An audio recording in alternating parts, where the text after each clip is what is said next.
سازمان اطلاعات و امنیت کشور ساواک که بعد از انقلاب فتنه 57 کارش خاتمه پیدا کرد،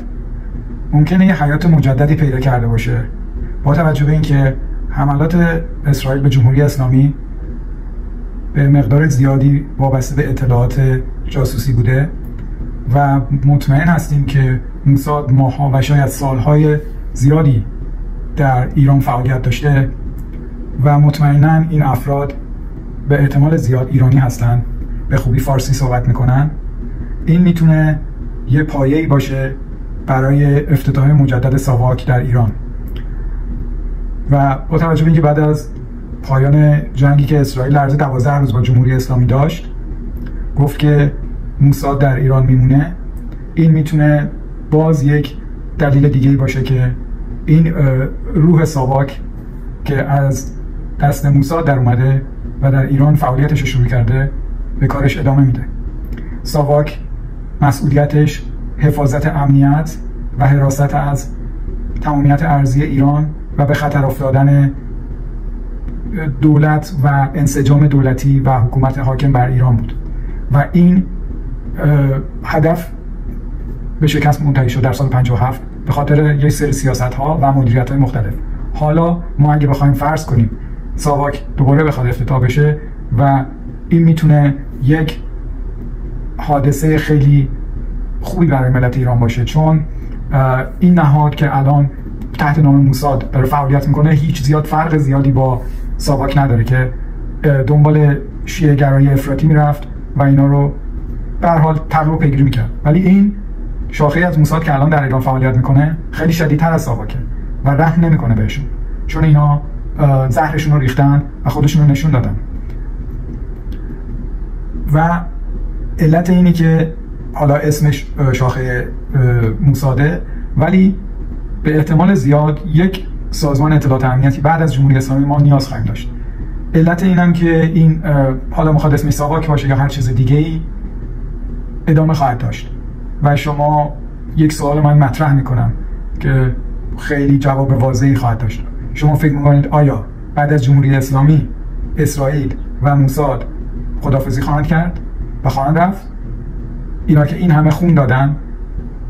صدمه دیدن تا اینکه خودشون به جمهوری اسلامی برسونن و حالا جمهوری اسلامی رو گیر آوردن، اینا کلی سربازشون از دست دادن، کلی امنیتشون به خطر افتاده، حالا به جمهوری اسلامی رسیدن، نفوذ کردن، قدرتمند شدن، هر جایی که اراده بکنین هر روز دارن عملیات انجام میدن در ایران و اینا ول نمیکنن بعد از جمهوری اسلامی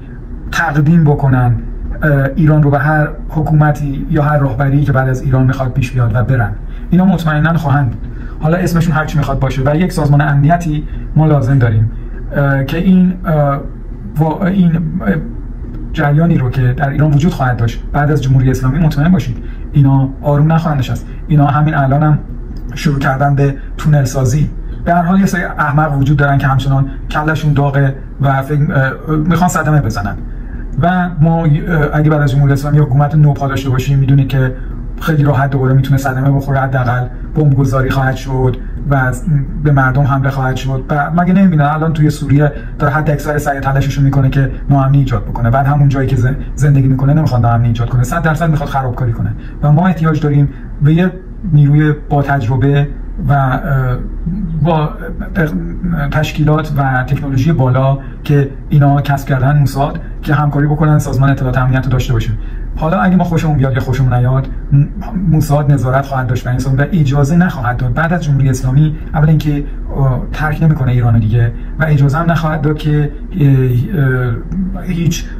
گروه افراطی اسلامی فعالیت داشته باشه و اینا مثل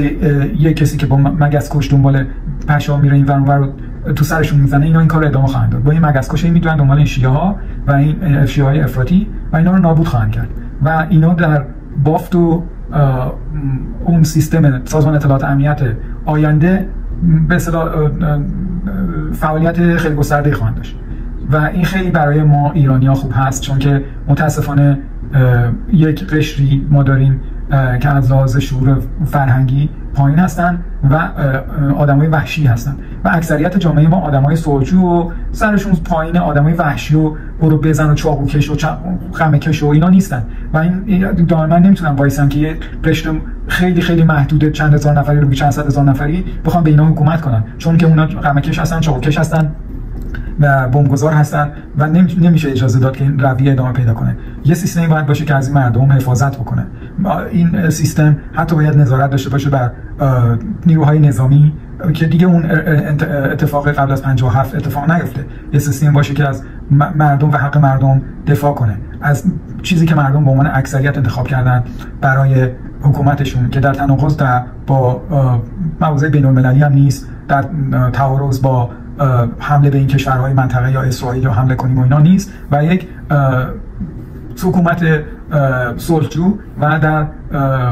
امتداد منافع مملکت خودش فعالیت کنه. اینا احتیاج دارن که از این همچین حکومتی حفاظت کنن. پس نظر من این هست که اون کالبد ساواک در ایران به وجود اومده و الان هم میبینید که شما فرض کنید این ساواکی که راه میفته میره این ور اون ور و تمام این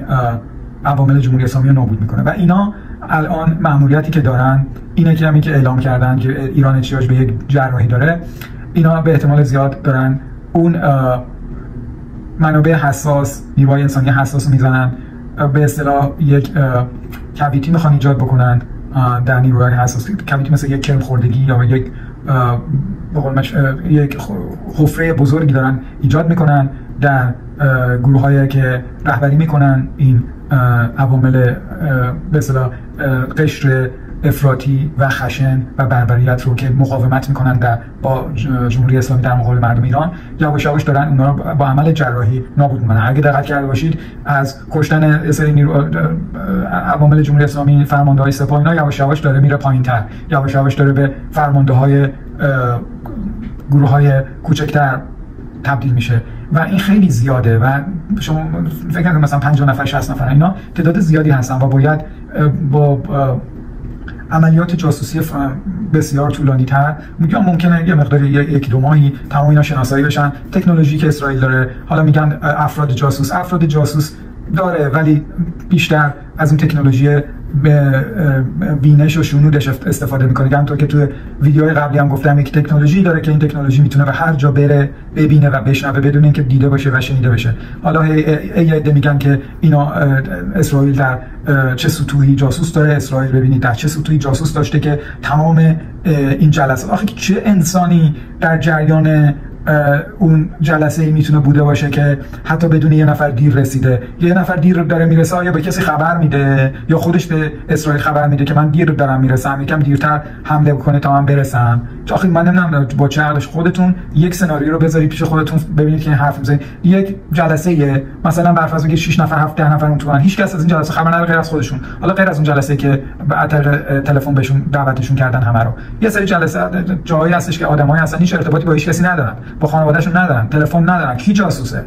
شما واقعا باید بذارید یه نفر جاسوسه که همه اینا رو میدونه الان کجا هستن کجا میخوابن. امکان نداره. این یه تکنولوژی هستش که میره فرض کنید توی خونه یارو حتی میبینه که کجا میخوابه، میشنوه که داره حرف میزنه و این تکنولوژی اینا نمیتونن ببینن، نمیتونن جلوشو بگیرن. از ماهواره هم نیست، یه چیز واقعیه، روح و اشواق و اینا هم نیست.